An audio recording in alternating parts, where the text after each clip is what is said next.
रास्ता भी नहीं बना पाएंगे वो लोग। और जिन लोगों ने लंच कर लिया है वो प्लीज अपना अपना स्थान ग्रहण कर लें, क्योंकि अभी जो बताया जाएगा जो मेन काम है कि किस तरीके से आपको काम करना है, किस तरीके से लोगों को आप लाभ पहुंचा सकते हैं, आपका काम क्या रहेगा, मेन वो है। मेन ये नहीं है कि किस तरीके से आप लोग जागरूक करेंगे। ये तो आप यूट्यूब पर भी जानकारी ले सकते हैं, लेकिन काम की जानकारी वो यही मिलेगी आपको।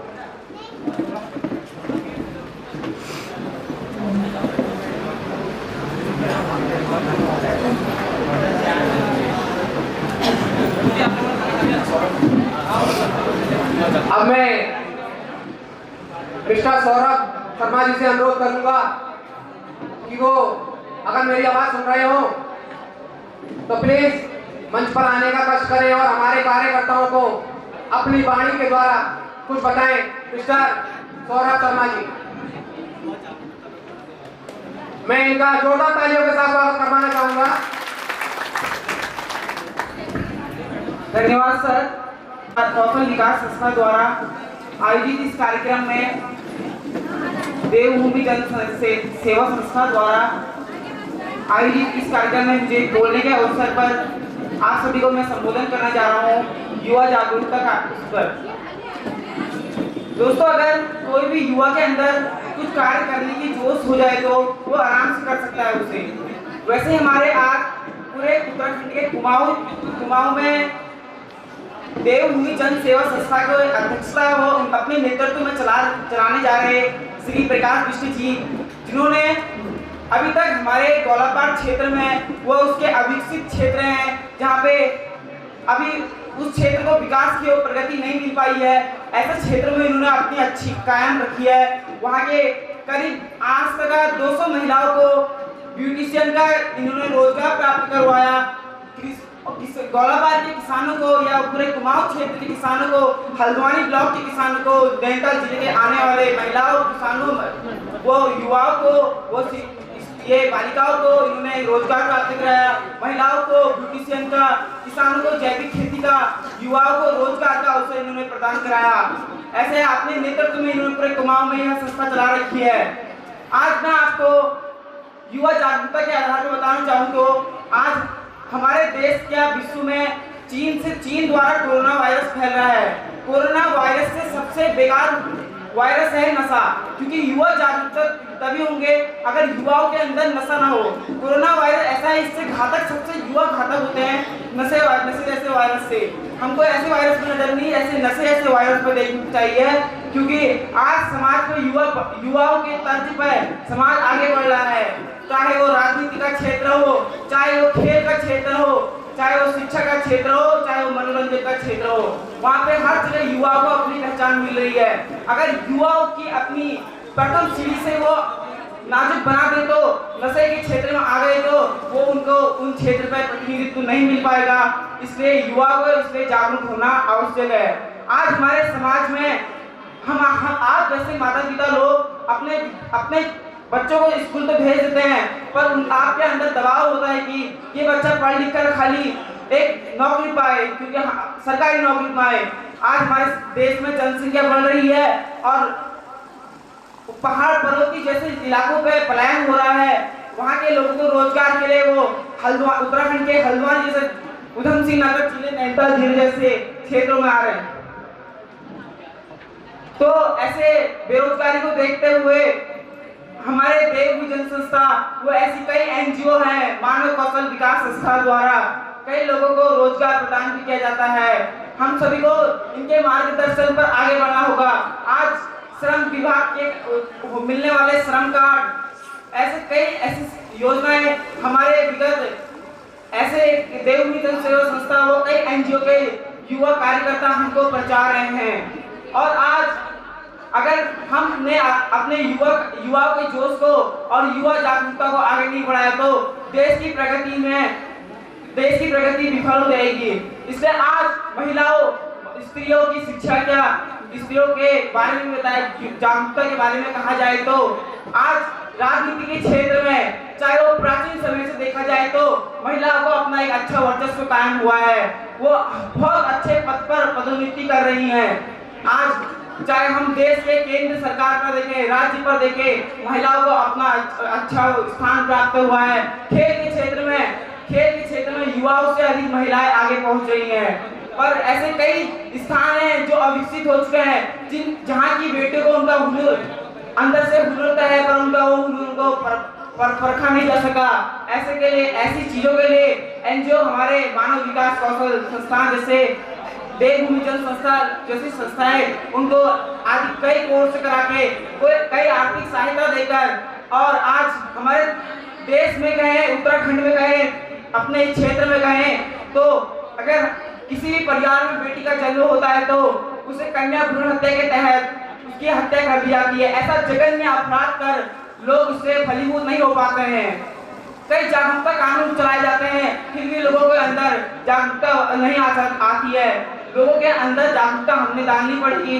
लोगों को सरकार द्वारा नंदा गौर देवी योजना के तहत 51,000 रुपए विवाह के समय कई रुपए आर्थिक सहायता प्रदान की जाती है, पर उनका आर्थिक सहायता मिले करके और स्त्री सुरक्षा की जागरूकता आई करके, इसलिए महिलाओं को ऐसी कई योजनाएं सरकार द्वारा चलाई जा रही हैं। हमारे इस क्षेत्र के हमारी देवभूमि संस्था के अध्यक्ष प्रकाश सिंह मिश्र जी ने करीब 400 से 300 लगभग महिलाओं, स्त्रियों, लड़कियों को कई आर्थिक सहायता प्रदान करवाई है। और सरकार की ऐसी योजनाएं हैं जिससे पूरे क्षेत्र की लड़कियों को उन्होंने लाभान्वित कर रखा है। सभी क्षेत्र के सभी माँ बाप जो कि अपनी इस लड़कियों की शिक्षा और विवाह के से परेशान रहते थे, ऐसे कई कार्यक्रम, ऐसे कई उनको सहायता देकर इन्होंने इनको फायदा दिलवा रखा है। हम इनसे आशा करते हैं कि ऐसी संस्थाओं से आप लोग भी जुड़कर लोगों को जागरूक करें, खुद जागरूक हुए और युवाओं के नशे पर काम करें, महिलाओं की शिक्षा, महिलाओं की विवाह आदि पर विचार विमर्श करें, ताकि होने वाले बाल विवाह, आजकल स्त्रियों की बाल विवाह की प्रथा भी कायम नहीं हुई है, और ऐसे लोगों का जागरूक होना पड़ेगा। जब हम जागरूक होंगे तो देश जागरूक होगा, देश जागरूक होगा, विश्व जागरूक होगा, तभी एक महान राष्ट्र का और महान विश्व का निर्माण होगा। इसलिए मैं अपनी वाणी को इनमें विराम देता हूँ और यहाँ पर सर्वधर्म समभाव का संदेश देने जा रहे हमारे ऐसे एनजीओ के सदस्य, मैं इनको नमस्कार करता हूँ जिन्होंने सर्वधर्म समभाव का भी संदेश दिया है, यहाँ पे पर्यावरण का संदेश दिया है, जल संरक्षण का संदेश दिया है, स्त्री सुरक्षा का संदेश दिया है। ऐसे लोगों को मैं सलाम देता हूँ। जय हिंद, जय भारत, स्वच्छ भारत, स्वच्छ भारत। बहुत बहुत अच्छा हमारे सौरभ शर्मा जी ने बोला, बहुत ही मैं इनका हार्दिक अभिनंदन और आभार व्यक्त करता हूँ, और मैं इनका जोरदार तालियों के साथ स्वागत करवाना चाहूँगा। और मैं अपने मंच के माध्यम से अपने कार्यकर्ताओं को बता दूं, जो भी यहाँ लंच कर रहे हैं, जो मौजूद हैं, कुछ ही समय में हमारे बीच हमारे नैनीताल डिस्ट्रिक्ट के जिला अधिकारी महोदय जी उपलब्ध होंगे, आने वाले हैं। तो जो भी हमारे कार्यकर्ता लंच कर रहे हैं, तुरंत आकर अपना अपना स्थान ग्रहण कर लें, क्योंकि हमारे बीच उसी समय में डीएम साहब आने वाले हैं। तो मैं इसी के बढ़ते क्रम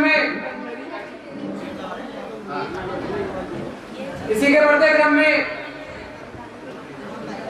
अपनी नीरजा जी से अनुरोध करूंगा कि वो आए और हमारे कार्यकर्ताओं को अपना दिशा निर्देशों के द्वारा कुछ बताएं। नीरजा जी। मेरे और जितने भी मंचासीन उपस्थित जितने भी अधिकारी हैं, मैं यहाँ पर उन सभी का आभार व्यक्त करती हूँ जो भी यहाँ पर अपना बहुमूल्य समय निकाल के आए। मैं नीरजा वेस्ट, जो वैसे फिजियोथेरेपिस्ट हूँ, स्वास्थ्य पर काम करती हूँ, और जहाँ भी मुझे मौका मिलता है स्वास्थ्य के बारे में बताने का, वहाँ पे जरूर जाती हूँ। यहाँ पे उपस्थित जितनी भी बहनें हैं उनका मैं बहुत आभार व्यक्त करती हूँ जो अपना बहुमूल्य समय निकाल के वो आ सके। मैं आपको स्वास्थ्य के बारे में थोड़ी जानकारी दूंगी। आपने ये सब तो सुना ही होगा, स्वस्थ शरीर में ही स्वस्थ मन विचार निवास करता है। आपने ये सब सुना ही होगा कि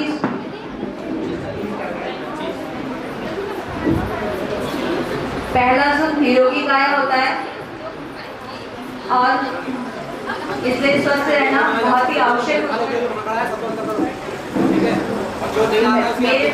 मैं आपको हेपेटाइटिस बी के बारे में कुछ जानकारी दूंगी। हेपेटाइटिस डे जो होता है 28 जुलाई को मनाया जाता है। हेपेटाइटिस होता क्या है, सबसे पहले तो मैं आपको इससे अवगत कराती हूँ।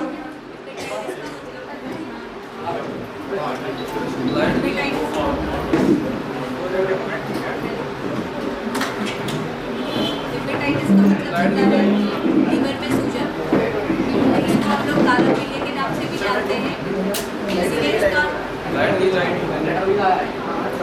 हेपेटाइटिस डे मनाया जाता है। आपको हेपेटाइटिस के बारे में जानकारी दे रही हूँ। हेपेटाइटिस डे जो होता है 28 जुलाई को मनाया जाता है। हेपेटाइटिस क्या होता है, पहले तो हम ये जानें। हेपेटाइटिस को हम लोग काला पीलिया भी कहते हैं। हेपेटाइटिस का मतलब होता है आंतों में सूजन आना, और सूजन आना इसका मतलब क्या होता है, पीलिया आपने सुना ही होगा। आमतौर पे सभी लोगों को बहुत जल्दी होता है, और ये होता कैसे है, गंदे पानी की वजह से। इसके लक्षण क्या होते हैं, उल्टियाँ होना, खाना नहीं पचना, मांसपेशियों में थकावट, दर्द होना, और इसके जो बचाव है वो क्या है, इसके बचाव यही कि आप इसका वैक्सीनेशन कर सकते हैं।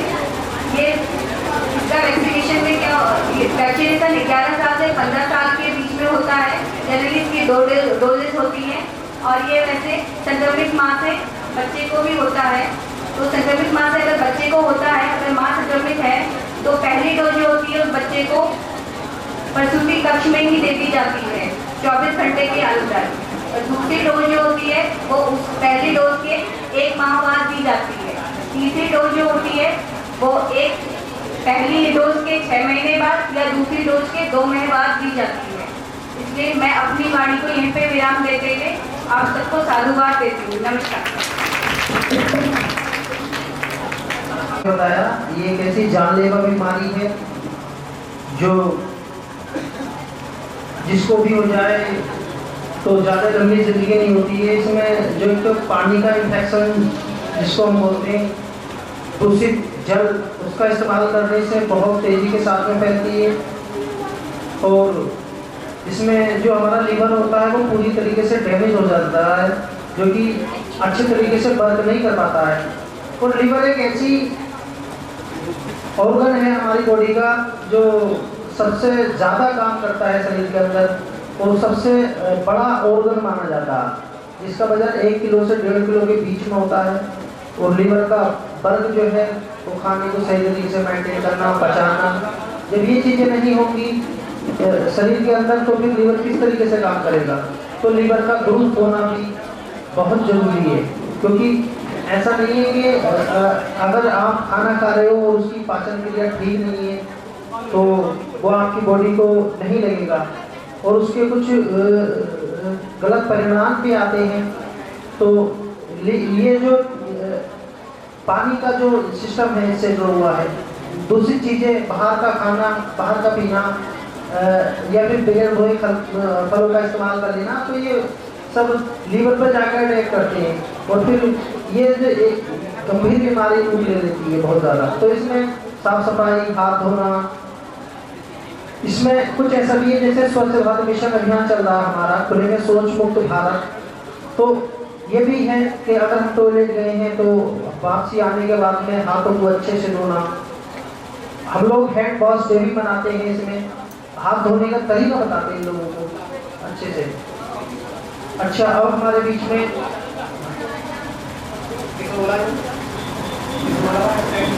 अच्छा, अभी हमारे बीच जो नीरजा जी थी, उन्होंने हेपेटाइटिस बी के बारे में बताया, क्योंकि उनके पास समय बहुत कम था, उनकी मीटिंग थी, तो वो आपको कुछ शब्दों में, थोड़े शब्दों में बहुत जानकारी देकर गए कि हेपेटाइटिस बी क्या होता है, किस नाम से जाना जाता है। तो हेपेटाइटिस बी जो होता है वो काला पीलिया होता है, काला पीलिया के नाम से जाना जाता है। तो इसी के साथ, क्योंकि समय बहुत कम है और हमारे बीच ट्रेनर भी अभी बहुत हैं, तो मैं इसी के बढ़ते क्रम में मिस तुलसी देवी से अनुरोध करूंगा कि वो आए और हमारे कार्यकर्ताओं को अपने शब्दों के माध्यम से जागरूक करें। मिस तुलसी देवी जी, तो मैं आप लोगों से जोरदार तालियों के साथ इनका स्वागत करवाना चाहूंगा। मिस तुलसी देवी। मैं मानव कौशल विकास असिस्टेंट को धन्यवाद देना चाहूँगी क्योंकि मैं पॉलिसी के बारे में 2 शब्द बोलना चाहती हूँ। उन्होंने यहाँ पर मुझे 2 शब्द बोलने का समय दिया है। मेरा नाम तुलसी यादव, मैं मानव कौशल विकास असिस्टेंट में एक सुपरवाइजर पद पर हूँ, वो भी रामगढ़ ब्लॉक में। मैं एक पॉपुलेशन के बारे में बताना चाहती हूँ जिसको हिंदी में बोलते हैं जनसंख्या। जनसंख्या एक ऐसी क्षेत्र में रहने वाले युवक की कुल संख्या को कहते हैं जिसमें विकास चिंता के कार्य पर है। और जनसंख्या को आमतौर पर किसी क्षेत्र में रहने वाले गाँव की कुल जनसंख्या कहते हैं। जनसंख्या का मतलब है विशेष स्थान पर रहने वाले जीवों की संख्या को कहते हैं। बड़ी जनसंख्या भारत में एक समस्या बनती जा रही है, जिसमें जैसे कि जितनी बड़ी जनसंख्या हो उतनी की बेरोजगारी होती है। अभी 70% आबादी रह चुकी है भारत में, जिसकी वजह से अभी आबादी है भारत में कम से कम अभी जितनी आबादी होगी उतनी बेरोजगार लोग होंगे। साथ ही गरीब लोगों में अधिक संख्या में बच्चों को किया जाता है। युक्त विवाहित आयु जैसे कि कम आयु में विवाह हो जाना, फिर अधिक जनसंख्या हो जाना और मृत्यु शिक्षा। भारत सरकार में जैसे निवासी शिक्षा को कानून की व्यवस्था किया जाता है। कम से कम ये जनसंख्या 17 जुलाई को जनसंख्या दिवस मनाया जाता है और भारत में सरकार की आयु कम से कम 21% मानी जाती है। इसमें लड़की की आयु को ग्रामीण क्षेत्र पर पिछड़ी जाति जैसे समझा जाता है। कम से कम 18 आयु की उम्र में लड़की की शादी कर दी जाती है, जिसमें लड़कियों को भी ज़्यादा पढ़ाया लिखाया नहीं जाता, उसकी वजह से कम से कम दी जाती है। जैसे मानव कौशल विकास की उसमें कम से कम 24 लाख लोगों को यहाँ पर रोजगार दिया गया है। मैं ज़्यादा नहीं बोलते हुए अपने समय पर विराम देती हूँ। जय भारत, जय गुजरात।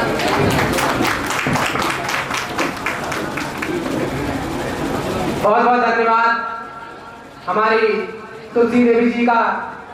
और क्योंकि हमारे जिन्होंने प्रेजेंटेशन दी है, तो मैं अपने डायरेक्टर महोदय जी से अनुरोध करूंगा, क्योंकि उन ट्रेनरों को बहुत दूर भी जाना है और समय भी बहुत कम है, तो मैं सबसे पहले अपनी पिथौरागढ़ से आई हुई श्रीमती हेमलता जी से अनुरोध करूंगा और अपने डायरेक्टर महोदय से अनुरोध करूंगा कि वो उनका उपहार देकर उन्हें सम्मानित करें। श्रीमती हेमलता जी।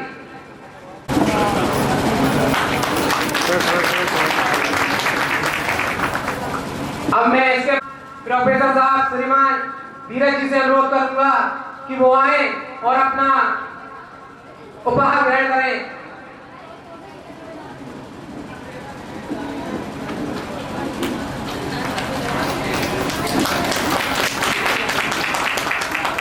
इसी के बढ़ते क्रम में मिस विद्या जलाल जी से अनुरोध करूंगा कि वो आए और अपना उपहार ग्रहण करें।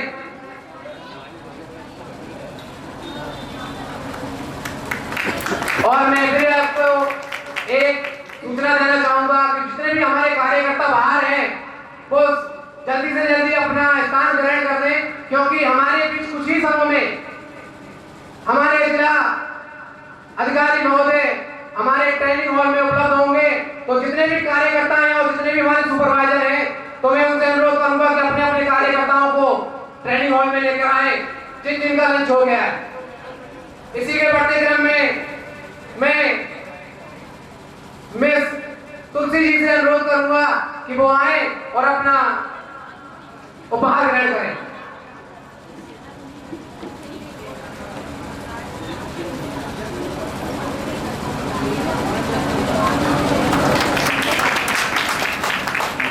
इसी के बढ़ते क्रम में मैं डॉक्टर नीरजा जी से अनुरोध करूंगा कि अगर मेरी आवाज सुन रही हो, नीरजा जी,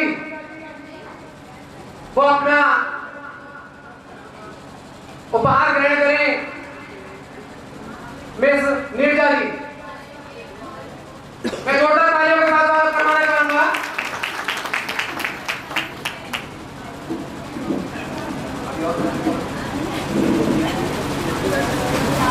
इसी के बढ़ते क्रम में हमारे जैविक खेती के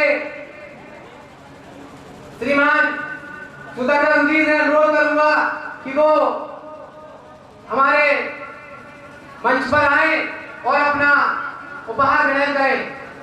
श्रीमान सुदर्शन जी, अगर मेरी आवाज सुन रहे हो, चलिए इसके बढ़ते क्रम में अब जो चरण शुरू होता है, अब तक तो था जागरूकता कार्यक्रम जो चल रहा था, अब आपका जो मेन काम है, जो वर्क है, जो वर्क प्लान है, कैसे आपको काम करना है, कैसे लोगों को जागरूक करना है, कैसे फील्ड में आपको बात करनी है, ये आप बताया जाएगा। इससे क्या क्या लाभ होंगे, कैसे आपको मानने मिलेगा, कैसे आप बेरोजगारी को दूर कर सकते हैं, कैसे आप पलायन को रोक सकते हैं, ये आपको बताया जाएगा। आजकल जो पहाड़ों का पलायन हो रहा है, उसका कारण केवल एक ही है, बेरोजगारी। और जो हमारी संस्था है मानव कौशल विकास एसोसिएशन, जो एक मुहिम चला रही है पलायन को रोकने की। पलायन तभी मानव कौशल विकास एसोसिएशन रोक सकती है जब हमारे कार्यकर्ताओं को, हमारे गांव वालों को, हमारे पहाड़ी क्षेत्र के लोगों को रोजगार मिल सकता है। जब रोजगार मिलेगा तभी हम अपना पलायन रोक सकते हैं, अन्यथा पलायन कोई नहीं रोक सकता। क्योंकि जो पलायन जा रहा है वो केवल रोजगार के लिए बाहर जाता है। लोग कमाने के लिए बाहर जाते हैं, दिल्ली जाते हैं, नोएडा जाते हैं, केवल किस लिए कि उनको एक रोजगार मिलेगा।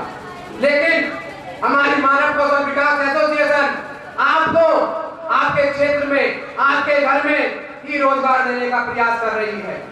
जब तक आप हमसे जुड़े रहेंगे आपको रोजगार मिलता रहेगा, आप काम करते रहेंगे, और जब काम करते रहेंगे तो मानदेय मिलता रहेगा। तो मैं इसी के साथ अपने श्रीमान प्रकाश मिश्र जी से अनुरोध करूंगा कि वो हमारे कार्यकर्ताओं को अपने शब्दों के माध्यम से जागरूक करें और उनको दिशा निर्देश दें कि कैसे हमारा उत्तराखंड विकसित हो सकता है, कैसे पलायन रुक सकता है, कैसे इनको रोजगार मिल सकता है, क्या अहम भूमिका एनजीओ की रहती है।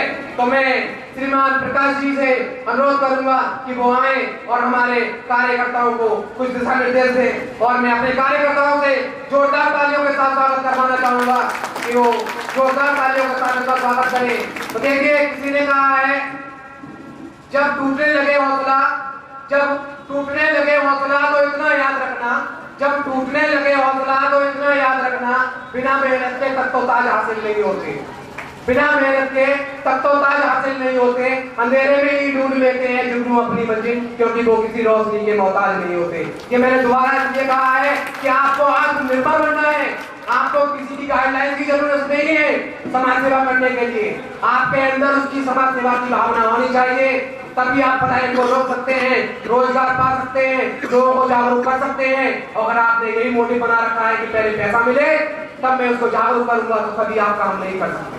तो मैं प्रकाश मिश्र जी से अनुरोध करूंगा कि वो हमारे कार्यकर्ताओं को जागरूक करें। धन्यवाद।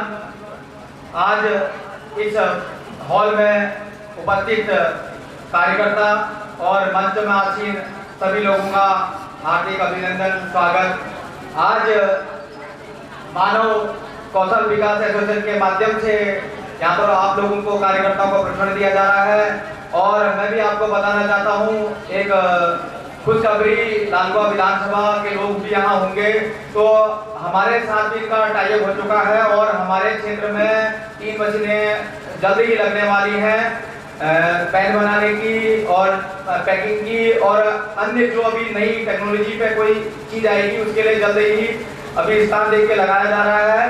मैं सभी का आभार व्यक्त करता हूं और विगत 3 वर्षों से मैं भी लगातार जनसेवा का कार्य कर रहा हूं। सुबह 8 बजे से लेकर शाम के 8 बजे तक समाज के बीच में लगातार कार्य करता हूं। मुझे किसी पद का या किसी चीज का लालच और लोभ नहीं है। मैं निरंतर समाज के लिए काम करता हूं और उसी सेवा को अपना धर्म समझता हूं।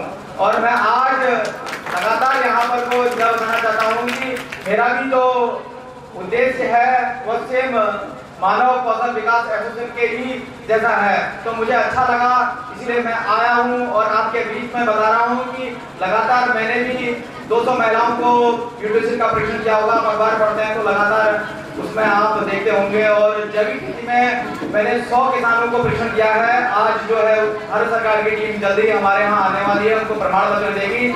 और उसके बाद मैंने युवाओं के लिए भी अपने क्षेत्र में कार्यक्रम कराते रहता हूँ। अभी बहुत बड़ा मैंने खेल महोत्सव कार्यक्रम कराया था जो जिला नैनीताल में सिर्फ मैंने गोलाघाट क्षेत्र में कराया था। और लगातार मैंने उनके डेवलपमेंट के लिए भी उनको ट्रेनिंग दी है, 5 दिवसीय 7 दिवसीय ऐसे विभिन्न दिया है। और मैंने जैविक खेती के माध्यम से भी अपने क्षेत्र के अपने जिला नैनीताल के किसानों को यहाँ से लेकर नोएडा तक उनको निःशुल्क भ्रमण कराया है। 5 दिन तक उनका भोजन से लेकर सारी व्यवस्था सरकार के माध्यम से कराया गया है। और मैं आपसे यह कहना चाहता हूँ कि आप इस सप्ताह में मन लगा कर कार्य करें और आपको जरूर उपलब्धि मिलेगी, कुछ न कुछ सीखने को मिलेगा। समाज में किस प्रकार के की योजनाएं हैं, सरकार क्या दे रही है, ऐसे विभिन्न योजनाओं के साथ साथ आपको मानव कौशल विकास एसोसिएशन के साथ आगे बढ़ने का एक सौभाग्य मिलेगा। और अपने गांव में, अपने ग्राम सभा में, अपने क्षेत्र में आप ऐसे कार्य करें जैसे आप अपने घर में, अपने परिवार में और अपने समाज में कार्य करना चाहते हैं। और निःशुल्क सेवा करें। जब तक आप अपने मन में धारणा रख लेंगे कि मैंने पैसों के लालच में या उसके लिए मैंने कार्य करना है, तो समाज की सेवा नहीं हो पाएगी। आपको सबसे पहले अपने क्षेत्र में निःशुल्क सेवा देनी पड़ेगी, घर घर जाना पड़ेगा, उसके बाद ही आपका कुछ होगा। क्योंकि आप जब जागरूक होंगे तो योजनाएं आपके पास खुद पे खुद भागते हुए आएगी। सबसे पहले इतने एसोसिएशन के यहाँ पर तो लोग बैठे हुए हैं, तो मैं क्या बताना चाह रहा हूँ कि जिनको जानकारी है, जागरूक है, वो तो ठीक है। जो जानकार नहीं है उनको बताना चाहता हूँ कि अगर आपकी कन्या या आपकी बहन या आपकी बेटी 12वीं क्लास में पढ़ती है तो उनको 51,000 रुपया मिलेगा जो सरकार देती है। अगर आपको जानकारी नहीं है तो मानव कौशल विकास के माध्यम से भी आपको अवगत कराया जाएगा। देखूंगी जन सेवा संस्था भी आपकी पूरी मदद करेगी। आप निराश मत हुए, आपका प्रत्येक कार्य धीरे धीरे करके होगा। एक साथ तो सबको कुछ नहीं मिल सकता है, धीरे धीरे करके मिलेगा। अगर यहाँ पर कोई SC/ST के लोग भी रहते हैं तो उनको भी उनकी बेटी के विवाह के लिए 50,000 रुपये मिलता है, लेकिन जानकारी के अभाव में हम यहीं पर रह जाते हैं। तो ऐसे आपको धीरे धीरे करके एक एक योजनाओं का लाभ, सरकार की योजना का लाभ अंतिम व्यक्ति तक पहुंचाने का हमारा काम। ये कार्यकर्ता जो बैठे हुए हैं ये वहां पहुंचाएंगे। अगर आप एक घर के, एक परिवार के अगर भला करते हैं तो आपका स्वयं भला हो जाएगा। ये नीचे ही एक आपको मैं बताना चाहता हूँ, आपको सिर्फ इतना ही कार्य करना है कि किन लोगों का आयुष्मान कार्ड नहीं बना है वो अपना आयुष्मान कार्ड बनाए, उससे 5 लाख तक भी आपको लाभ मिलेगा। तो आप लोगों ने अगर नहीं बनाया है तो क्यों नहीं बनाया है? आप कहां पर जागरूक नहीं है? तो आप अगर जागरूक नहीं है तो मानव कौशल विकास एसोसिएशन के माध्यम से आप काम कर रहे हैं तो घर घर जाके आप उनको बताओ कि आपका कार्ड बना है या नहीं बना है। दूसरी योजना आप उनको बताओ कि अगर आपके घर में कन्या पैदा हो रही है तो 11,000 रुपया आपको मिलता है। क्या आपको पता है? अगर आपको पहले पता है तो आप पहले जानकारी लो, पूरा जानकारी का लो, क्या प्रमाण पत्र, क्या कागज, क्या दस्तावेज लगते हैं, उसकी पूर्ण तरह से स्टडी करो। उसके बाद आप गाँव घर घर जाके ये चीज बताओ। अगर आप नहीं बताओगे, आधी अधूरी जानकारी लोगे तो उसका आपको ही बेनिफिट नहीं मिलेगा, आपको ही नुकसान होगा और आप समाज में काम करने के लायक नहीं होंगे, क्योंकि आपको आधी अधूरी जानकारी होगी। आपको पहले पूरी तरह से एक एक चीज की जानकारी लो और समाज को दो। हर परिवार में 11,000 अगर दोगे और कन्या के विवाह में 50,000 रुपए दिलाओगे, 51,000 रुपए दिलाओगे तो आपका काम हर क्षेत्र में जाना जाएगा और आपको पैसा खुद पे खुद मिलेगा। तो कैसे मिलेगा कि आप जानकार जागरूक हो तो आपको ही सबसे पहले वहाँ का ग्राम प्रधान पकड़ेगा, वहाँ का अधिकारी पकड़ेगा तो आपसे काम कराएगा। धीरे धीरे आपकी नौकरी सुविधा तो होगी, धीरे धीरे आगे होगी, विभिन्न प्रकार की ट्रेनिंग होती है उसमें बुलाया जाएगा, तो आपकी नौकरी कभी भी किसी टाइम भी सरकार के द्वारा लगाई जा सकती है।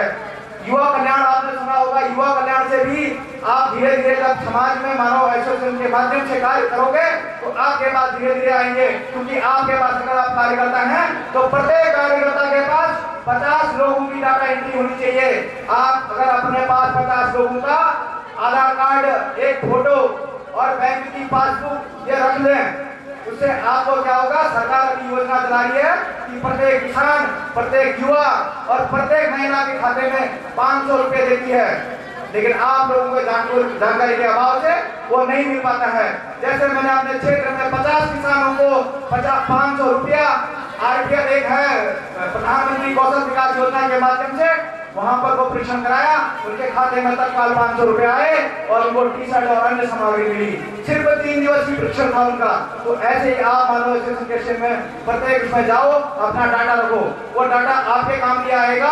वो इसलिए आएगा कि अगर कहीं पर भी आपको जरूरत पड़ी है, किसी विभाग को जरूरत पड़ी, सबसे पहले आपके पास आएंगे कि आप लोगों के पास 50 किसान, महिला और युवाओं का डाटा है, तो आप उनसे कहोगे कि मेरे पास इतने लोगों का संरक्षण डाटा है और मैं इनको इतने लोगों को लाभ दिला चुकी हूँ।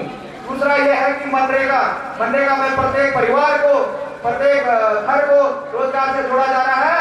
वो तब जोड़ा जाएगा जब आप सेवा का कार्य करेंगे, घर घर जाके निःशुल्क सेवा करेंगे, तो आप अपने एसोसिएशन, जो ये मानव कौशल विकास एसोसिएशन है, उसके माध्यम से अपने क्षेत्र में ग्रुप बना के, एसएचजी समूह बना के आप कार्य कर सकते हैं। और आज आप अगर कम मानवीय में काम कर रहे हैं, आने वाले समय में आपका मानव देव भी दिन पर दिन बढ़ते जाएगा। इसी के साथ मैं अपनी बाड़ी का विराम करता हूँ। जय हिंद, जय भारत, जय उत्तराखंड, जय जय। और सभी आए हुए कार्यकर्ता जोर से जयकारा, क्योंकि आप अगर कार्यकर्ता यहाँ पर तो आए हैं तो किसी क्षेत्र में विकास के लिए आए हैं और प्रत्येक लोगों को समाज से जोड़ने का और उनको लाभ दिलाने का संकल्प लेके जाएं। इसीलिए धन्यवाद। बहुत बहुत धन्यवाद हमारे अध्यक्ष महोदय जी का, श्रीमान प्रकाश मिश्र जी का। तो मैं अपने कार्यकर्ताओं से इनका, क्योंकि इन्होंने बहुत ही सटीक और बहुत ही अच्छी जानकारी दी है कि हमें सरकारी लाभ क्या क्या मिल सकता है और कैसे मिल सकता है, आप कैसे लोगों को लाभ पहुंचा सकते हैं। तो मैं जोरदार तालियों के साथ इनका स्वागत करवाना चाहूंगा। जोरदार तालियों के साथ स्वागत करें। और जो भी कार्यकर्ता हमारे बाहर रह गए हैं वो अपने अपना ट्रेनिंग हॉल में स्थान ग्रहण कर लें, क्योंकि अब जो है दूसरा चरण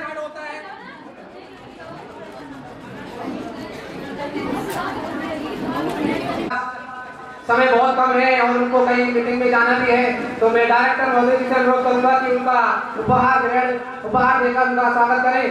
मिस्टर राव राठौर।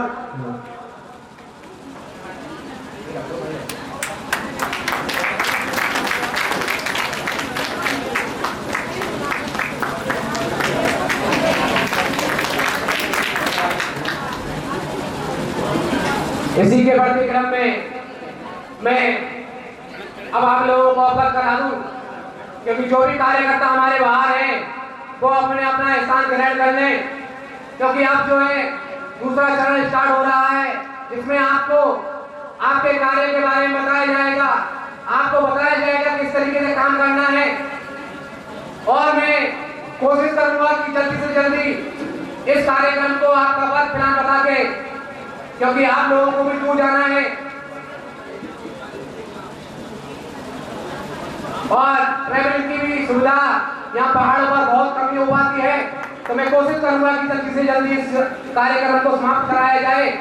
तो मैं अभी हमारे प्रकाश मिश्र जी ने बताया कि कैसे लोगों को जागरूक करना है, कैसे बताना है, कैसे सरकारी योजनाओं का लाभ पहुंचाना है। अगर कोई ये कहता है कि यार पता नहीं कैसे उपाय करेगा, कैसे मैं कर सकता हूँ, कैसे लोगों के सामने बोलूंगा, वहां तो 1 होंगे, 10 होंगे, 20 होंगे, 50 होंगे, लेकिन मुझ पर बोला नहीं जाता। कैसे लोग मुझसे क्वेश्चन करेंगे, कैसे मैं उनके सामने बोलूं। तो देखिए, आपने स्टेशन पे गए होंगे, ट्रेन स्टेशन जो होता है, रेलगाड़ी स्टेशन, वहां आपने देखा होगा ट्रेनों में भीड़ होती है जनरल डिब्बे देखे होंगे, जनरल डिब्बों में इतनी भीड़ होती है कि हमें बैठने की तो छोड़िए खड़े होने की भी जगह नहीं हो पाती। लेकिन उसी टाइम एक चाय वाला, एक मूंगफली वाला, एक टॉफी वाला आता है और वो फिर भी उसे भीड़ को चीरते हुए अंदर घुस जाता है।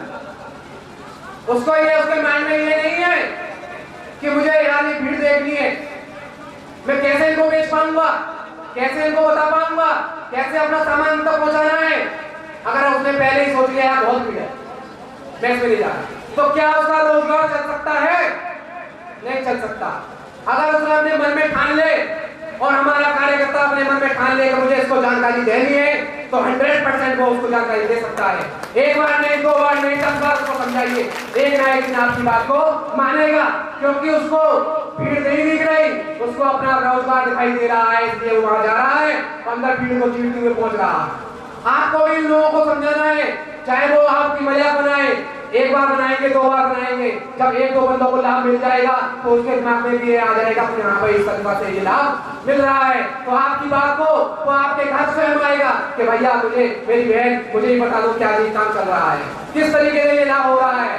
तो देखिए एक हरिवंश जी की एक कविता है, कोई मैं उसके माध्यम से आपको बताना चाहूंगा कि लहरों से डरकर नौका पार नहीं होती, लहरों से डरकर नौका पार नहीं होती, कोशिश करने वालों की कभी हार नहीं होती, कोशिश करने वालों की कभी हार नहीं होती।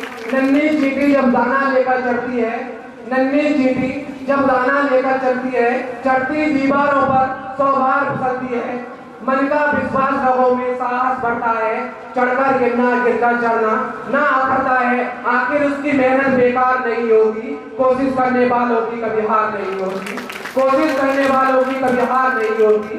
डुबकियां सिंधु में गोताखोर लगाता है, डुबकियां सिंधु में गोताखोर लगाता है, जा जाकर खाली हाथ लौट कर आता है, मिलते नहीं सहजी मोती गहरे पानी में, मिलते नहीं सहजी मोती गहरे पानी में, मुट्ठी उसकी हर बार खाली नहीं होती, कोशिश करने वालों की कभी हार नहीं होती, कोशिश करने वालों की कभी हार नहीं होती।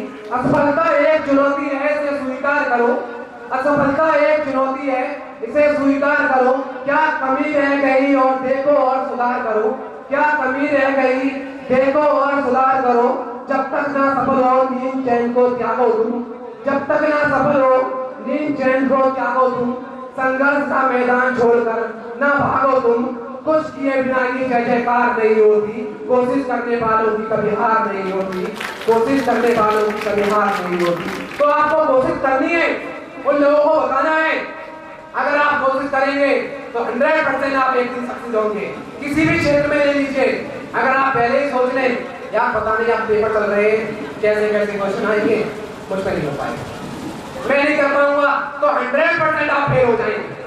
अगर आप परीक्षा देने नहीं जाएंगे, पहले ही अपने मन में हार सोच लेंगे, आदमी विकलांग शरीर से नहीं होता है, आदमी विकलांग शरीर से नहीं होता है, आदमी विकलांग मन से होता है। अगर मन से विकलांग है तो आदमी कभी सक्सेस नहीं हो सकता, कभी खड़ा नहीं हो सकता।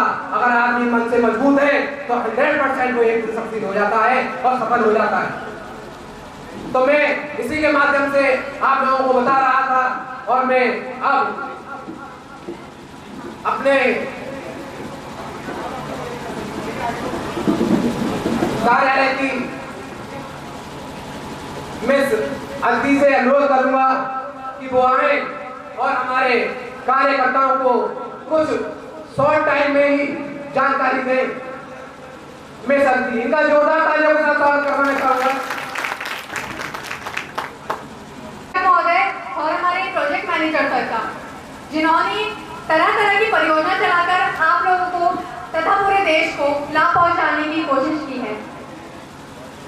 मैं आप लोगों को बताना चाहती हूँ कि मानव कौशल विकास एसोसिएशन द्वारा जो परियोजनाएं चला जा रही है, स्वास्थ्य के क्षेत्र में हो, शिक्षा के क्षेत्र में हो या कृषि के क्षेत्र में हो, इनका उद्देश्य मात्र लोगों को लाभ पहुंचाने तक ही सीमित नहीं है, बल्कि हमारी संस्था का उद्देश्य भारत देश को विकासशील देश से विकसित देश की श्रेणी में लाने में सहयोग करने से भी है। ज्यादा समय न लेते हुए मैं आपको अपनी परियोजना निःशुल्क स्वास्थ्य जांच शिविर के बारे में बताना चाहूंगी। हमारी परियोजना निःशुल्क स्वास्थ्य जांच सेवा कैंप। आजकल हम जानते हैं कि कितने भी व्यक्ति हमारे घरों में जितनी भी मृत्यु होती हैं 90% मृत्यु का कारण बीमारियां होती हैं तथा उन 90% होने वाली मृत्यु में से 10% मृत्यु ऐसी होती है जिनकी बीमारियों का हमें पता भी नहीं लग पाता है। तो क्या आप लोगों का फर्ज नहीं बनता कि उन मृत्यु पर कंट्रोल पाने के लिए पहले अपनी जांच कराएं तथा उससे संबंधित दवाइयां लें और बचने के उपायों को भी जानें। लेकिन एक जो जांच होती है फुल बॉडी स्कैन या फिर MRI, वो भारत देश में कम से कम 1500 रुपए से शुरू है। ऐसे में हमारे देश का मृतक वर्ग इस जांच को कराने में सक्षम नहीं हो पाता और उनमें से कुछ लोगों की मृत्यु बीमारी के कारण हो जाती है। इस दिशा में संस्था की ओर से जो पहल की जा रही है, स्वास्थ्य कार्ड जारी किया जा रहा है, उसके माध्यम से 1 वर्ष तक जब कभी भी हमारा कैंप लगाया जाएगा निःशुल्क स्वास्थ्य जांच शिविर, उसमें आप लोग अपनी बॉडी की जांच करा सकते हैं तथा जान सकते हैं कि आपकी बॉडी में कौन सी बीमारियां उत्पन्न हो गई हैं, साथ ही साथ उससे बचने के उपाय व संबंधित दवाइयों के बारे में भी आपको बताया जाएगा। इसके बाद यदि मैं हमारी परियोजना सिलाई कढ़ाई प्रशिक्षण के बारे में आपको बताऊं तो इसमें 15 वर्ष से अधिक सभी महिलाओं और लड़कियों को पहले 3 माह तक प्रशिक्षण दिया जाता है, परंतु प्रशिक्षण देने के बाद छोड़ देना मात्र ही हमारा उद्देश्य नहीं है। हमारा उद्देश्य है कि भारत की जितनी भी महिलाएं और लड़कियां हैं उनको अपने पैरों पर खड़ा करें तथा उनको उनकी पहचान दिलाएं। 3 माह तक सिखाने के पश्चात उनको सिलाई के लिए कपड़ा प्रोवाइड कराया जाता है जिससे वो अपनी जीविका स्वयं चला सकती है। इस परियोजना के माध्यम से हमारे देश को 2 फायदे होते हैं। पहला, जो अशिक्षित अनपढ़ महिलाएं हैं उनको भी रोजगार प्रदान हो पाता है और दूसरा, हमारे देश की बेरोजगारी की जो संख्या दर है उसमें काफी हद तक कमी आती है। इसी के साथ अगर बात करूं मैं जल संरक्षण की तो आप लोगों को नाम से ही पता चल रहा होगा कि पानी को बचाने के संबंध में बात हो रही है। इस विषय पर आपने काफी बातें सुनी होंगी कि नल को खुला ना छोड़ें, पानी ना बहाएं, पानी को बचाएं आदि। लेकिन मैं आज आपसे ये नहीं कहूंगी कि आप नल मत रखिए, मैं आपसे कहूंगी कि आप आज से ही अपने घर जाइए और 24 घंटे अपने नलों को खुला छोड़िए। अपने गंदे कपड़ों को नदी के पास जाकर धोइए तथा अपने मवेशियों को तालाब में ही नहलाइए और इतना ही नहीं, अपने घर का कूड़ा कचरा भी आप नदी नालों में ही डालें। इससे ज्यादा कुछ नहीं होगा। कुछ समय बाद आप लोगों के सामने एक ऐसा भयंकर भविष्य आएगा जिसमें जल की कुछ बूंदें मात्र बची होंगी। उन बूंदों को खरीदने के लिए सोने से भी ऊंचे दामों पर उन बूंदों को खरीदने के लिए वोट देने जैसी लंबी कतारें लगी होंगी और उन्हीं लंबी कतारों में खड़े लाखों जो प्यासे व्यक्ति होंगे उनकी मौत का कारण पानी की कमी या दूसरे शब्दों में कहूँ तो मैं और आप होंगे, क्योंकि अगर आज हम पानी बचा लेते हैं तो ये भयंकर भविष्य हमारे सामने नहीं आएगा। इस भयंकर भविष्य से बचने के लिए ही हमारी संस्था द्वारा जल संरक्षण के विषय में जो परियोजना चलाई जा रही है उसमें लोगों को जागरूक किया जाएगा कि वो पानी को कैसे बचा सकते हैं। साथ ही साथ उन्हें यह बताया जाएगा कि एक बार उपयोग किए हुए जल को दोबारा उपयोग में कैसे लाया जा सकता है। इसी के साथ आप लोगों का ज्यादा समय ना लेते हुए मैं आपको बताना चाहूंगी कि मैं हमारे डायरेक्टर सर और प्रोजेक्ट मैनेजर सर को डेडिकेटेड 4 लाइनें आप लोगों के सामने प्रस्तुत करने जा रही हूँ। अगर गुमनाम है कोई तो उसे एक नाम मिल जाए, अगर गुमनाम है कोई तो उसे एक नाम मिल जाए, मिले आशीष जिसे इनका उसे पहचान मिल जाए, मिले आशीष जिसे इनका उसे पहचान मिल जाए। भले कैसे नहीं उसका मुकद्दर रंग लाएगा, भले कैसे नहीं उसका मुकद्दर रंग लाएगा, तो रामों को अगर जो आपका घनश्याम मिल जाए, तो रामों को अगर जो आपका घनश्याम मिल जाए। बहुत बहुत धन्यवाद मैं सरस्वती जी का, और जिन्होंने बहुत ही अच्छा संस्था के बारे में, स्वास्थ्य के बारे में आप लोगों को बताया। और मैं इसी को आगे बढ़ाते हुए जो आपका प्रशिक्षण प्रोग्राम है जिसमें आपको ट्रेनिंग दी जाएगी सोलर पैनल के बारे में, जिसमें आपकी बेरोजगारी दूर होगी, कैसे आपको बताना है, कैसे आपको सिखाया जाएगा, कैसे आपको सोलर ऊर्जा, सोलर लाइट असेंबल करनी है, बनानी है, वो आज अभी पूरी जानकारी हमारे सोलर ऊर्जा के ट्रेनर मिस्टर दीपक जी आपको बताएंगे। पूरा असेंबली पार्ट आपको दिखाएंगे किस तरीके से आपको बताना है, क्योंकि ये इसरो जो साइंटिस्ट इंडिया के माने हुए एक संस्था है इसरो, वहां से इन्होंने अपनी पढ़ाई की है और वहां से ये प्रशिक्षण प्राप्त करके आए हैं। और ये हमारी महिलाओं को, हमारी बहनों को बताएंगे कि किस तरीके से आपको सोलर ऊर्जा, सोलर लाइट तैयार करनी है, कैसे ये पूरी तैयार हो सकती है, कैसे आप उसको बनाकर अपने क्षेत्र में चला सकते हैं। संस्था उसको लेगी, उसका आपको पैसा देगी, जितने का भी फीस होगा आपको तैयार करना है, संस्था उसको खुद ही ले लेगी, उसको मार्केट में सेल कर देगी, आपको रोजगार इस माध्यम से भी दिलवाया जाएगा। तो मैं श्रीमान दीपक जी से अनुरोध करूंगा कि वो आए और हमारे कार्यकर्ताओं को समझाएं। तो मैं जोरदार तालियों के साथ इनका स्वागत करवाना चाहूंगा मिस्टर दीपक प्रकाश मिश्र जी।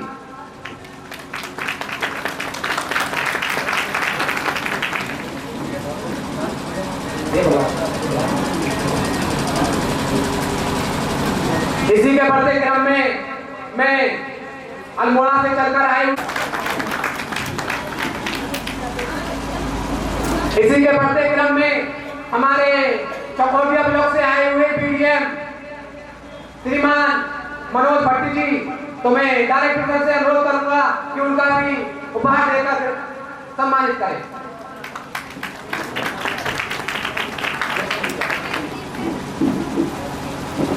इसी के बढ़ते एनजीओ के सीए साहब श्रीमान अनुज बिरला जी, मैं अपने डायरेक्टर महोदय जी से अनुरोध करूंगा कि उनका उपहार देकर सम्मानित करें। इसी के बढ़ते क्रम में मैं अपने लंगड़ा ब्लॉक से आए हुए श्रीमान हेम जी, मैं डायरेक्टर महोदय जी से अनुरोध करूंगा कि उनका उपहार देकर सम्मानित करें।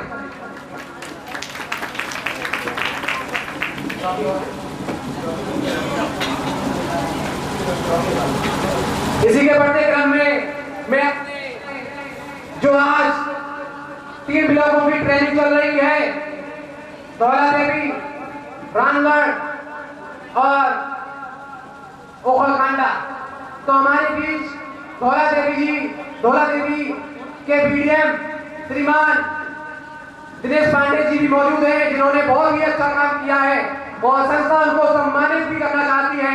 तो मैं इन्हें तहे दिल से शुक्रिया अदा करता हूँ और सरकार अनुरोध करूंगा कि उन्हें उपहार देकर सम्मानित करें। इसी के बढ़ते क्रम में मैं, क्योंकि इन्हीं के सुपरवाइजर कुछ जिन्होंने बहुत ही अच्छा काम किया है और संस्था ने उनको निर्णय लिया है उपहार देने का चेक के माध्यम से, तो जो चेक के माध्यम से उनका नाम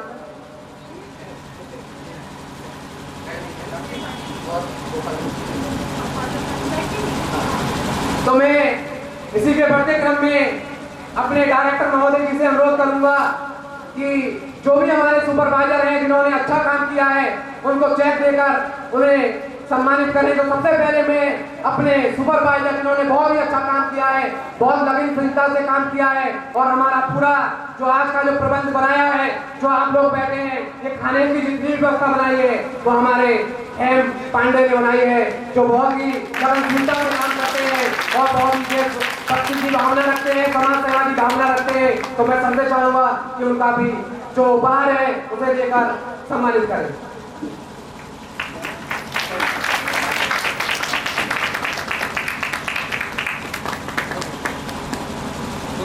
जोरदार तालियों के साथ स्वागत करवाना चाहूंगा।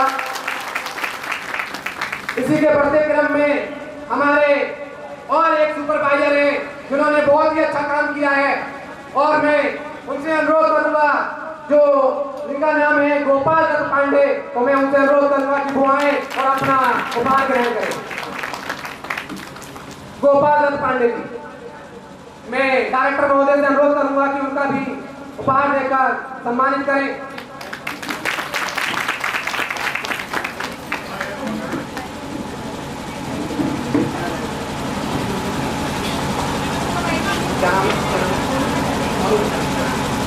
और इसी के आगे क्रम बढ़ाते हुए जिन्होंने बहुत ही अच्छा काम किया है, मोनू भंडारी जी, मैं उनसे अनुरोध करूंगा कि वो आए और अपना उपहार ग्रहण करें। मोनू भंडारी जी,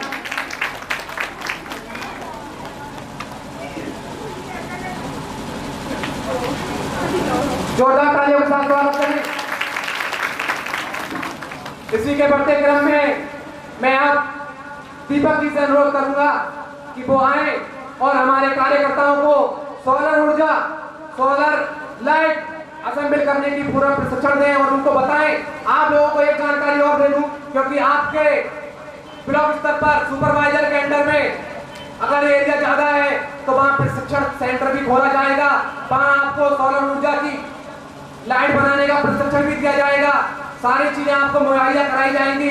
तो मैं दीपक जी से अनुरोध करूंगा कि वो आए और हमारे कार्यकर्ताओं को इसकी जानकारी दें। जोरदार तालियों के साथ स्वागत करें।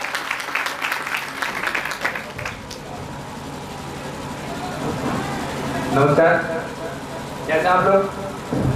सबसे पहले मैं मंच को उपस्थित सभी सम्माननीय अतिथि महोदय, डायरेक्टर महोदय और प्रोजेक्ट मैनेजर सर, सीए साहब, इन सभी का हार्दिक अभिनंदन करता हूँ।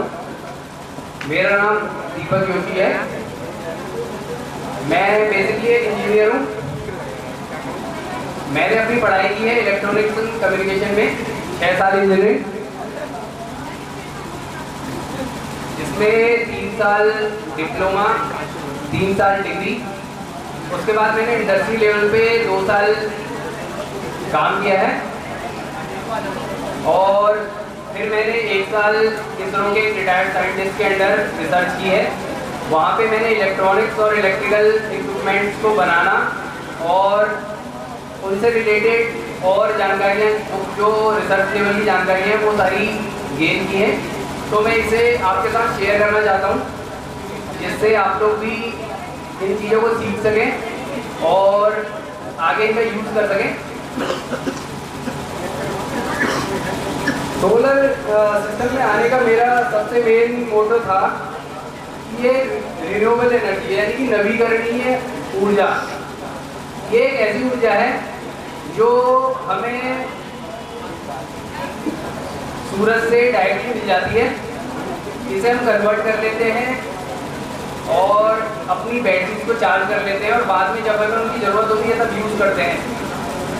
सबसे मेन बात है कि गवर्नमेंट ऑफ इंडिया ने 2022 तक 175 गीगावाट रिन्यूएबल एनर्जी का टारगेट रखा हुआ है, जिसमें 100 गीगावाट सोलर एनर्जी से प्राप्त करना है। एक्चुअली मैं थोड़ा हिंदी और इंग्लिश में थोड़ा कंफर्टेबल महसूस कर भी रहा हूँ, तो आप लोग थोड़ा सपोर्ट करेंगे तो काफ़ी कुछ आप लोगों को सीखने को मिलेगा। चलिए, ये स्टोरीज तो काफ़ी होती रहती है। मैं आपको डेमो दिखाना स्टार्ट करता हूँ, जिससे आपका थोड़ा इंटरेस्ट बना रहे। एक्चुअली बिना माइक के मेरी आवाज़ सुन पा रहे हैं आप लोग?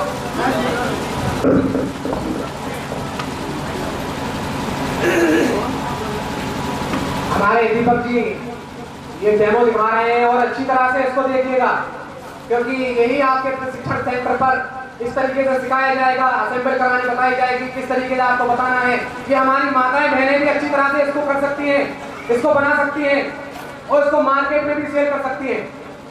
बाकी पूरा सहयोग हमारी संस्था मानव कौशल विकास एसोसिएशन का रहेगा कि इसको किस तरीके से बनाना है, तो आप इसको प्लीज देखिएगा। ये देखिए नॉर्मल सी सोलर लाइट है, आपने अपनी गली में मोहल्ले में लगी हुई देखी होगी। इस तरह की लाइट के साथ एक बैटरी होती है, एक सोलर पैनल होता है जिससे एक पोल में टांग दिया जाता है। और ये सोलर लाइट हम लोग गवर्नमेंट के माध्यम से हम लोगों के बीच में लग रही हैं।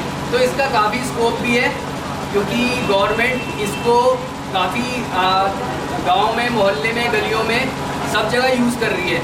तो ये कैसे काम करती है और कैसे बनती है, ये सब आपको ट्रेनिंग में सिखाया जाएगा। बेसिक में आपको दिखा देता हूँ।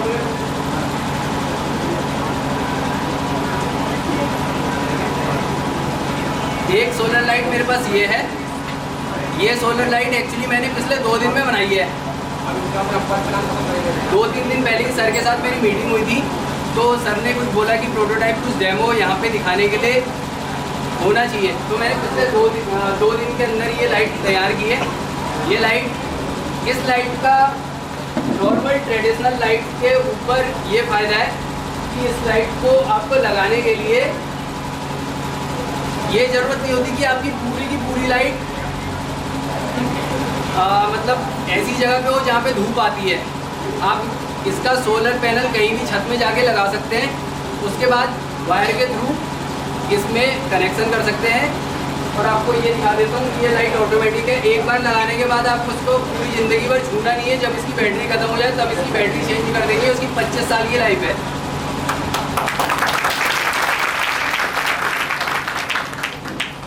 सबसे मेन बात ये बताता हूँ कि इसके अंदर जो भी पूरी इलेक्ट्रॉनिक्स यूज़ हुई है, ये आपको इसके अंदर पूरी इलेक्ट्रॉनिक्स दिख रही होगी। ये पूरी इलेक्ट्रॉनिक्स मैंने डिज़ाइन की है।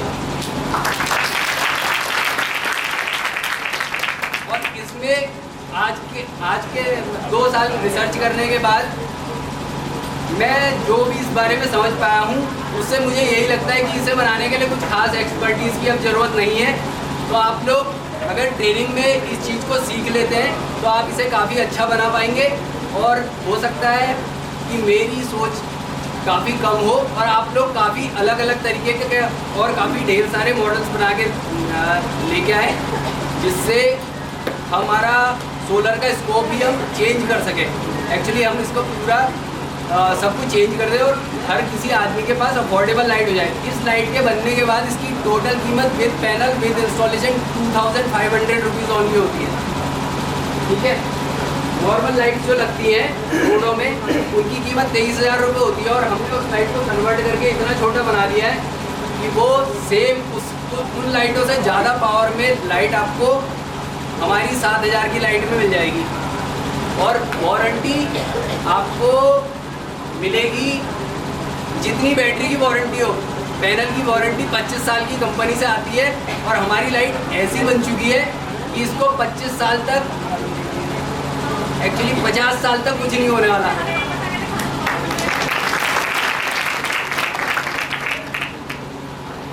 एक ये मॉडल है, ये हमारा इस मॉडल का नाम है सूर्य किरण मॉडल। ये हमारी gate light, garden light, boundary में लगाने के लिए लाइट, ये सारी लाइटों का काम करती है। इसके हम स्टैंड्स में चेंज कर देते हैं और इस लाइट को हम कहीं भी इंस्टॉल कर लेते हैं। इस लाइट का बैकअप होता है 18+ आवर लिथियम फेरोफॉस्फेट बैटरी के साथ। ऑटोमेटिक लाइट होती है, दिन में बुझ जाती है और रात को जल जाती है।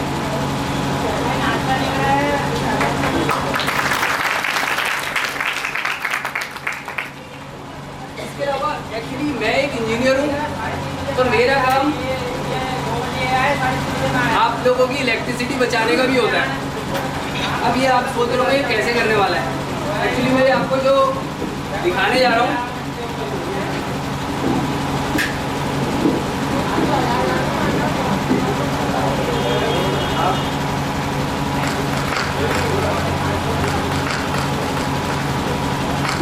क्या है ये, समझ में आ रहा है?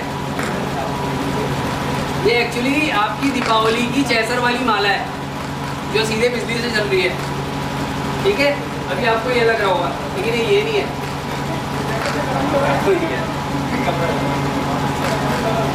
ये देखिए, ये लाइट जब अपने सेटअप में रहती है तो ये ऑफ रहती है। अब जब आप अपने वर्क स्टेशन में बैठ जाते हैं तो इस लाइट के बीच में आ जाते हैं और ये लाइट जल जाती है।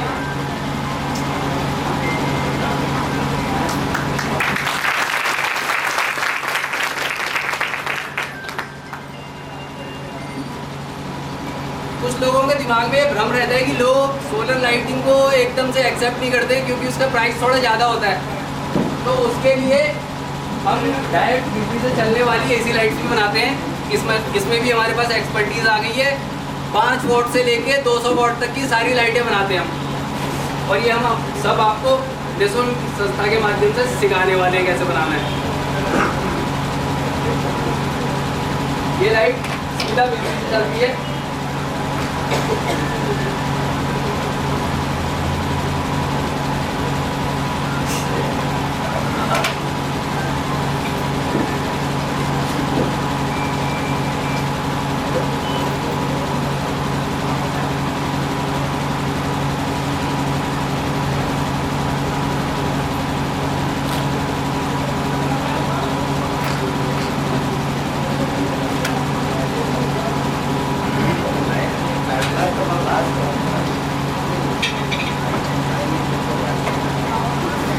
कोई दिक्कत नहीं, इंजीनियरिंग में ऐसी प्रॉब्लम आती रहती है क्योंकि ऐसा है, अगर आप कहीं पे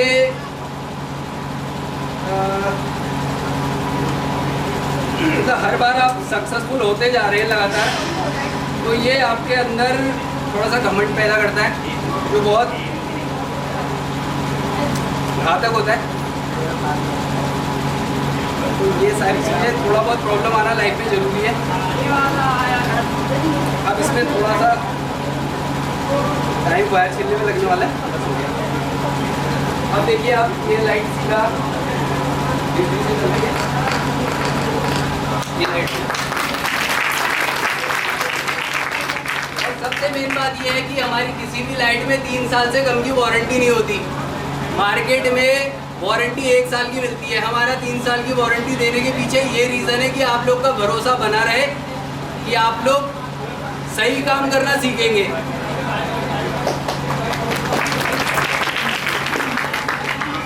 बाकी ये हमारा ट्रैफिक लाइट का बेसिक वर्जन है जो गवर्नमेंट को अप्रोच करके सारे चौराहों में लगाया जा सकता है। ये नॉर्मल लाइट है, इसका फंक्शन है इंडिकेशन का। ये भी सोलर लाइट है।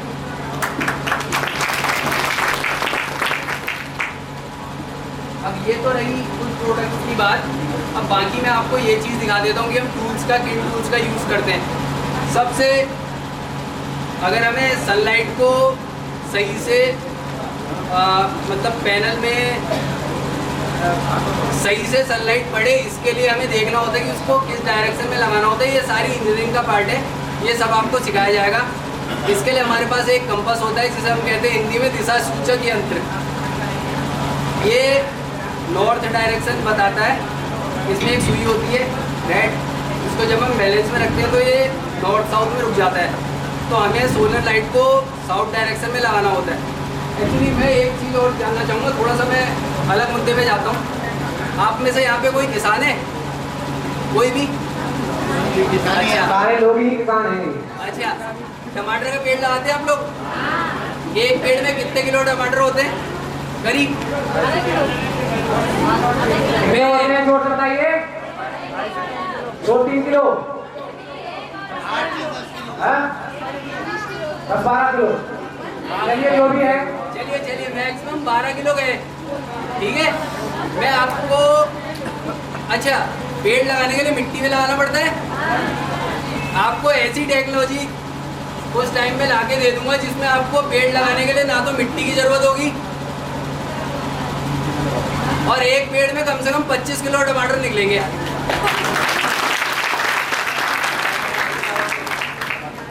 वैसे मैं इंजीनियर हूँ इलेक्ट्रॉनिक्स का, बट ये मेरा हॉबी है तो मैं इस चीज़ को भी कर लेता हूँ। बाकी आपको मैं थोड़ा बहुत मीटर्स के बारे में बता देता हूँ। ये नॉर्मल मीटर होता है, जिन चीज़ों का हम यूज़ करने वाले हैं ट्रेनिंग में, और बाद में जब हम इन चीज़ों को बनाएंगे तो ये मीटर है, ये मल्टीमीटर है। इससे करंट वगैरह ये सारी चीज़ें नाप लेते हैं, करंट, वोल्टेज, रेजिस्टेंस वगैरह जो भी इलेक्ट्रॉनिक्स की प्रॉपर्टी होती है इलेक्ट्रिकल इलेक्ट्रॉनिक्स की, वो चीज़ें नापते हैं। ऐसे ही हमारे पास एक मीटर होता है LCR मीटर। ये नॉर्मली किसी के पास मिलता नहीं है। जो लोग रिसर्च एंड डेवलपमेंट का काम करते हैं वही लोग इसे रखते हैं, तो आपको इसकी खास ज़रूरत पड़ने वाली नहीं है। लेकिन मैं आपको दिखा देता हूँ कि ऐसी चीज़ें देखने को भी कम मिलती है लोगों के पास।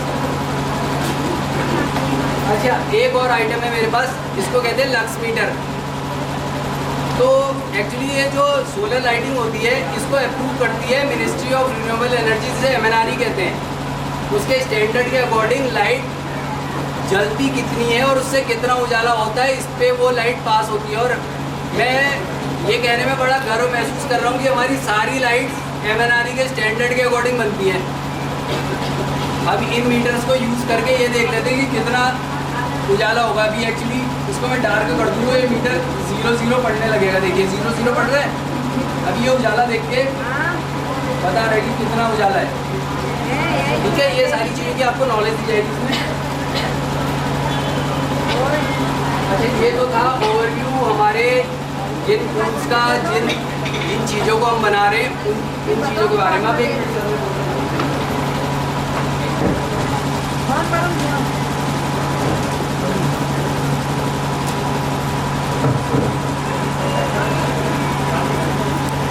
तो एक्चुअली मैं एक इंजीनियर हूँ। आपके पास कोई भी ऐसी प्रॉब्लम आती है जिसका सॉल्यूशन आपको आसानी से नज़र ना आए, तो उसके लिए मैं अवेलेबल हूँ। मेरा काम ही यही है कि मैं अपनी जो इंजीनियरिंग की एजुकेशन है उससे आपको ऐसा कुछ सॉल्यूशन प्रोवाइड कराऊँ जिससे आप न्यूनतम बजट में ऐसी चीज़ डेवलप कर पाएँ जो उसका सॉल्यूशन करती हो। ठीक है।